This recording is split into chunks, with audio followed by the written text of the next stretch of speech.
Cellfield is a intervention for people that have dyslexia. And dyslexia basically means not, lexia, words, dyslexia. So it's a problem with words, basically. Okay, and how does Cellfield address that? It's really interesting. Before you can look at how Cellfield addresses it, you really need to look at what's gone wrong. Okay. Right? So somebody that's struggling to read, which actually is about 30% of the children. Yeah, I say children. It's not 30% of the population, but certainly when they're learning. Some people have trouble learning to read because it's really quite complex. And if you think about how long we've been reading for, the general population hasn't been reading for all of that long either. It used to be kept for the elite or the priests and things like that. So reading's actually quite a complex function for the brain to do, because it involves sound, thinking through the sounds of the words that you've got, what you're seeing in front of you, and you've actually only got microseconds to see a word on a page. It's then processing what that actually means. So there's a lot going on there. In fact, that's very, very briefly what's going on. So just describe what dyslexia actually is in terms from the reader's point of view. What's happening? Well, for the reader, it's incredibly frustrating because they will look at something and very much everybody else seems to be able to just do this easily, and they can't. Now, what's going on? It does vary. You've got the fact that you've got microseconds to see this word, otherwise the eye starts to narrow in on it. So quite often they'll leave off endings of words or the beginnings of words. Okay. So they struggle with the suffixes and the prefixes, which obviously can change the meaning of a word. You know, helpful, unhelpful, if you've got a prefix there, changes the meaning completely. Of course. You know, so that sort of thing is going on with them. Okay, so tell me now how Cellfield addresses that problem.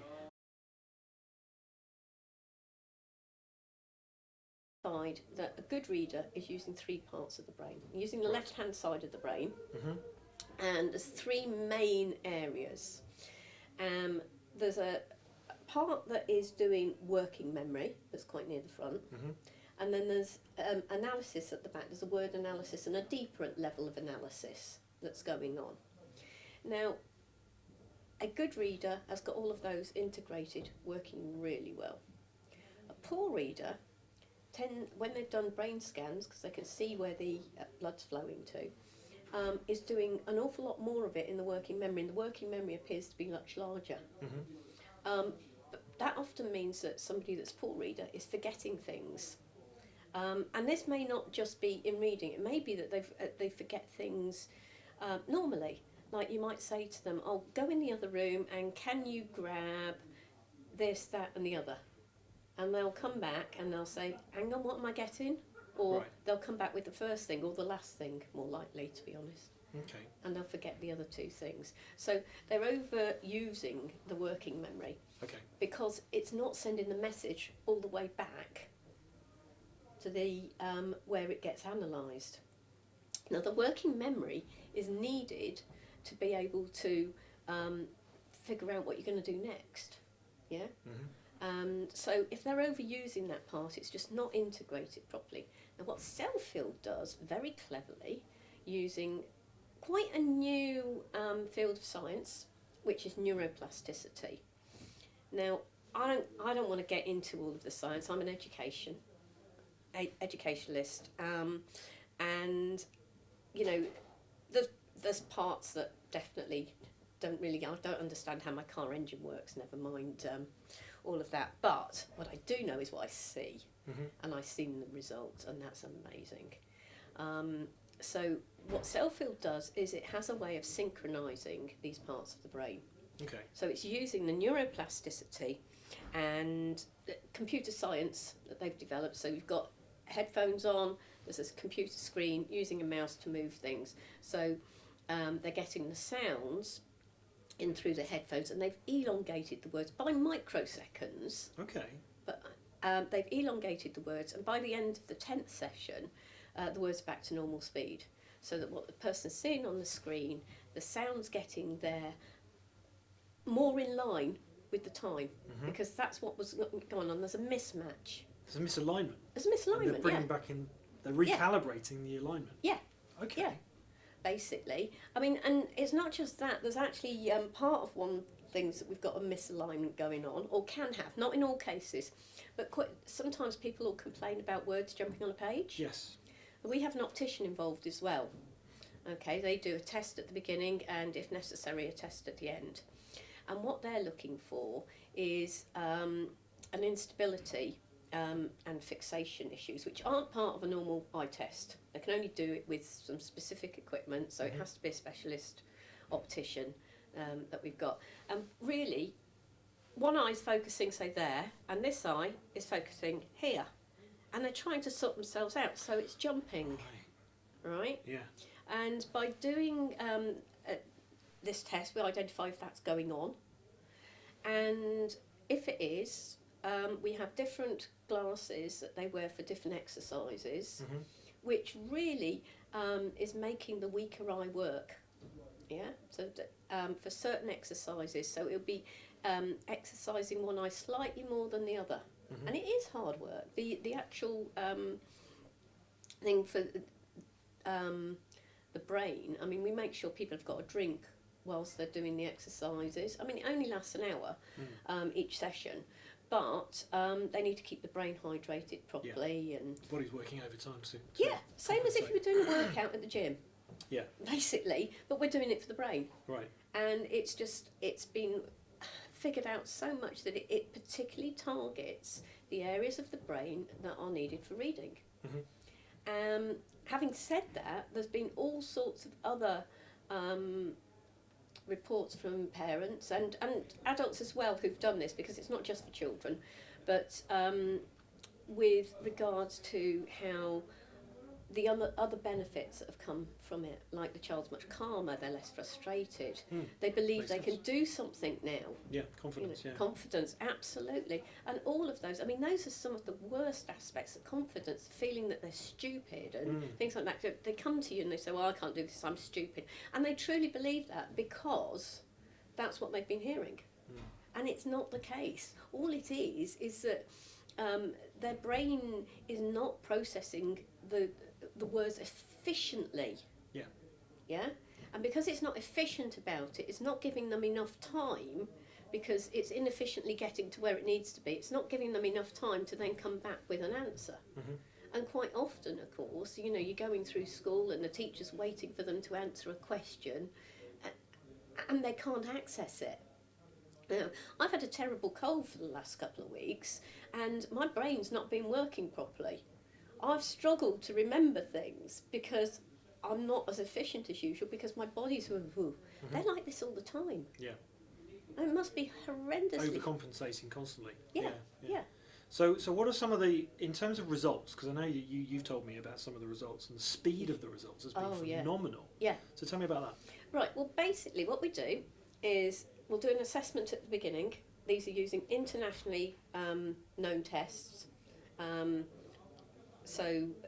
that's on top of the opticians. Yeah, so we check for word analysis, passage comprehension, and among others. So we do that.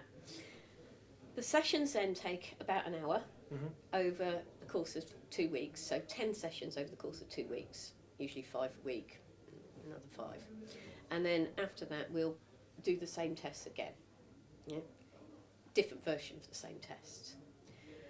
And depending on the age, but the students that I've seen have borne out the results that we've got on our leaflets, etc. So usually, if somebody was doing tuition, you would double the rate of school alone. All right, so I'll have a student in doing reading with me, just doing tuition through my normal business, and I can double the rate of school alone because it's targeted specifically at what they need. Yeah. All right, normal tuition. Cellfield, depending on the age of the student, but the average is 2 years in 2 weeks. Wow. in Wow. passage comprehension, word analysis, Wow. right? Sometimes it's even more than that. The older the student is, it seems that obviously they've got more life experience, so the age, the jump, I mean, I've seen over 4 years on some teenage boys. Wow. 2 brothers that I first assessed, they were my first students actually, and first people that took Cellfield with me, and where they have enough life experience, it's not that they can't do it. Mhm. They know all of these things. They know how the sentence goes together. Yeah. They can understand it. They've done it at various times, but they can't do it consistently because they're doing it inefficiently. Mhm. This sort of tunes up the brain so that it can then work efficiently. Mm. And that's where the big jumps get. Obviously, younger students, you're not going to get quite as much there because they've not had as much life input. Yeah. You know, so obviously you're not going to get quite as large a jump. But the average, as I say, is 2 years and 2 weeks, and the treatments that I've personally delivered have shown that. I mean, I remember the first time when I was doing a reassessment, because I was quite nervous, because you know, you hear of these things and you think, oh, this is too good to be true, or whatever. And I'd gone off, I'd got my training, and I'd actually met some parents where they were bringing in a younger son. An older son had already done Cellfield. They brought in the younger son, who was also dyslexic, because of course there is a family trait for this in many cases. Mm-hmm. And they found that, so they brought him in, and they found it was brilliant with the older boy. They brought the younger one in, and they, halfway through, were already saying he's attempting things that he wouldn't have even tried. Wow. You know. Yeah. And then I've got other students where they've moved up sets after doing it, and you know, having been in the bottom set, which, you know, one young lady absolutely hated, because children end up in the bottom set for lots of reasons.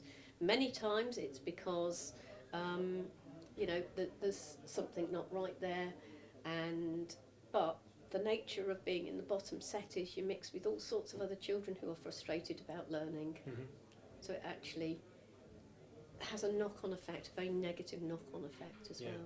well. And I guess in some cases, because you're taking the driving analogy, it's kind of like driving with a handbrake on. Yeah. It's really quite difficult, and then when Yeah. the handbrake's released, you're actually, you know, very adept at driving because you've Yeah. been overcompensating for so long. Or if your car needs a good service, you know, because it's firing incorrectly or whatever, it can't go. It's not, you know, doing what it should be doing. Yeah. And this is what's going on. I mean, there's so much that they've identified now with just how the brain works, and we're learning more and more about it. I mean, Cellfield's been going for about 12 years. Started off in Australia because 2 people who were looking at different aspects of dyslexia knew the same person, got introduced to each other and brought it all together. One was was looking at the eyes and the problems with visual perception, and the other was more interested in the auditory perception. Mm-hmm. And when they brought it together, it started to make sense that this all, you know, Fits together. and Yeah. that's where it came from. So where can people find out more about this? Well, my details will be up at the end of this video, and they can contact me, give me a ring, or on my website, and yeah, I can show them show it to them, give a demonstration, and you know, take it from there. Fantastic. Joan, thanks very much. Thank you.